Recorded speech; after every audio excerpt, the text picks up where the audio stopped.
नमस्कार सभी मेरे ऑपरेटर और हेल्पर भाइयों, कैसे हो आप सब। देख सकते हो हिटाची की कितनी ज़बरदस्त मशीन है। क्या आपने इससे पहले कभी इतनी ज़बरदस्त मशीन देखी थी? क्या एकदम न्यू मॉडल है।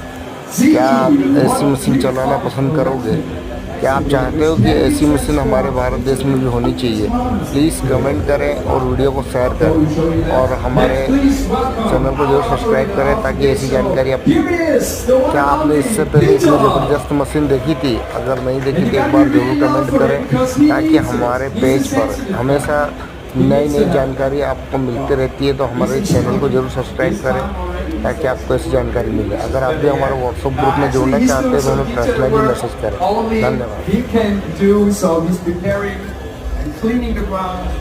He's doing some adjustments and fine-tunings, everything with the help of the augmented reality assistant. And ladies and gentlemen, have a look please on the big screen, because what you're seeing on the big screen is actually what Peter is seeing on his tablet